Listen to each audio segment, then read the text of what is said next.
অবশেষে কিন্তু আবারও মহার্ঘ নিয়ে দারুণ সুখবর দিলেন জনপ্রশাসন মন্ত্রণালয়ের সিনিয়র সচিব ডক্টর মোখলেসুর রহমান।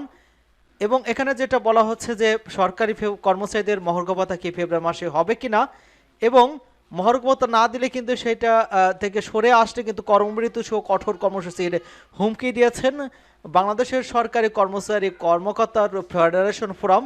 এখানে সে সম্পর্কে আজকে ভিডিওতে জানিয়ে দিব। তো ভিডিওটা না টেনে সম্পূর্ণ ভিডিওটা দেখুন। চলুন মূল আলোচনায়।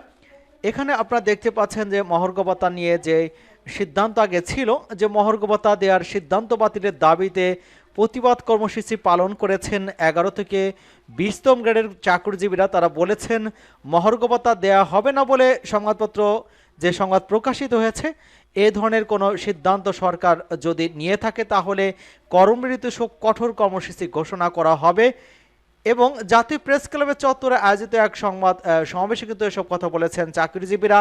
সমাবেশ থেকে আগামী 31 জানুয়ারির মধ্যে মহার্ঘ ভাতা দেওয়ার নিশ্চয়তা না পেলে 7 ফেব্রুয়ারি কেন্দ্রীয় শহীদ মিনারের মহাসমাবেশের ঘোষণা দিয়ে বৈষম্যমুক্ত নবম পে স্কেল প্রদানে যে পে কমিশন গঠন এবং যে সকল কর্মচারী বেতন স্কেলের শেষ দাবে চলে গেছেন তাদের বার্ষিক বেতন বৃদ্ধির চলমান রাখার আহ্বান জানানো হয়েছে।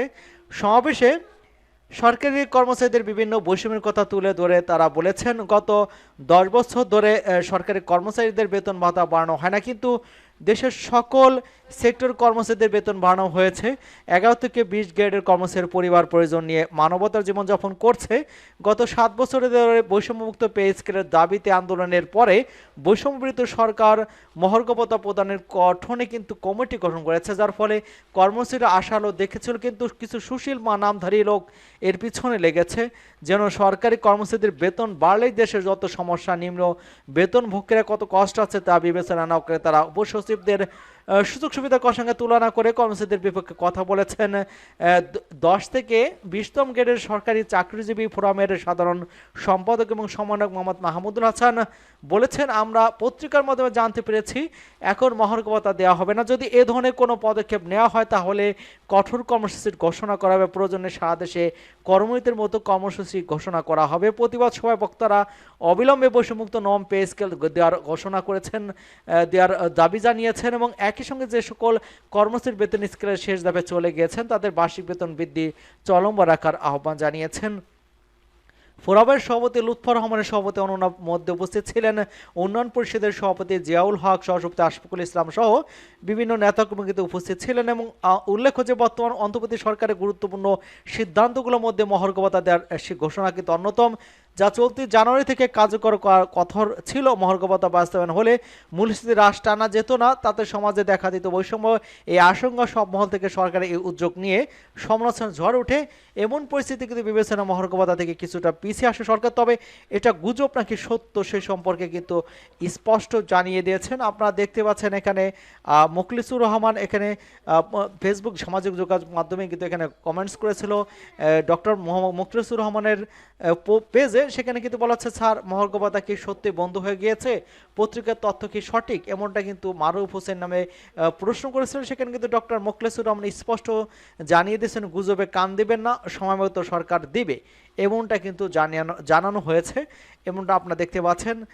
এবং আরেকটি যে সংবাদ সেটা হচ্ছে কর্মচারীদের যদি মহার্ঘ ভাতা দেওয়া হয় সেটা ফেব্রুয়ারি নাগাদ পাবে কিনা।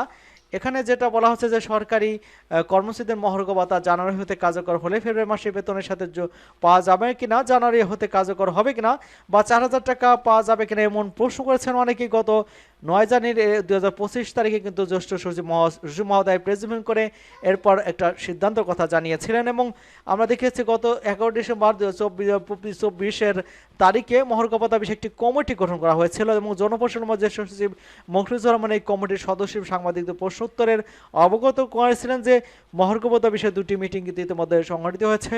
মোট কথা মহার্ঘ ভাতা প্রদানের কার্যক্রম চলমান রয়েছে এবং জুনের মধ্যে সেটা বাস্তবায়িত হবে এমন মন্তব্য করেছেন তিনি। ইতিমধ্যে কিন্তু সংবাদ মাধ্যম বিষয়টি ওদেরকে দৃষ্টিগোচর হয়েছে, তবে গেজেটের জন্য অপেক্ষা করতে হবে এবং গেজেট না হওয়া পর্যন্ত কিন্তু 4000 বা 7800 টাকা মহার্ঘ ভাতার ঘোষণা দরাছোঁয়ার বাইরে থেকে যাবে। এবং সমালোচনার মুখে কি মহার্ঘ ভাতা বিলম্বিত হচ্ছে? মহার্ঘ ভাতা নিয়ে অর্থনীতিবিদ এবং সাংবাদিকরা যে উল্টোপাল্টা বক্তব্য দিচ্ছে তার পরিপ্রেক্ষিতে কিন্তু তাদের বেতন ভাতা সমান করা উচিত এমন করে মন্তব্য করেছেন। বিভিন্ন পোস্ট থেকে পাওয়া তথ্য মোতাবেক যদি 4,000 টাকা বাড়ি ভাড়া ভাতা বাড়ে তার সেক্ষেত্রে তাদের কথা অনুযায়ী ইনক্রিমেন্টের সঙ্গে বেসিকের চার্জ যোগ হয়ে সর্বনিম্ন 8,200 4,000 ইনক্রিমেন্ট প্লাস বাসা ভাড়া বাড়লে তার জুলাই থেকে কিন্তু 6 থেকে 7,000 টাকার মতো বেড়ে যায়। এই পর্যন্ত অনেকে ধরনের পোস্ট রেখেছে, আসলে হিসেবে কি হবে এমন প্রশ্ন উত্তর কিন্তু অপেক্ষা করতে হবে গেজেট হলে বা কোন প্রেস ব্রিফিং না হওয়া পর্যন্ত বলা যাচ্ছে না। তো এই মুহূর্তে কিন্তু পে স্কেল বা মহার্ঘ ভাতা দেওয়া উচিত কি না এই সম্পর্কে আপনাদের মতামত কমেন্টস বক্সে লিখে জানান। আশা করি আপনারা বুঝতে পেরেছেন। আমাদের ভিডিওটি ভালো লাগলে আপনারা লাইক এবং কমেন্টস করতে ভুলবেন না এবং আমাদের চ্যানেলকে যারা এখনো সাবস্ক্রাইব করেননি চ্যানেলটি সাবস্ক্রাইব করে আমাদের সাথেই থাকুন। সকলকেই ধন্যবাদ।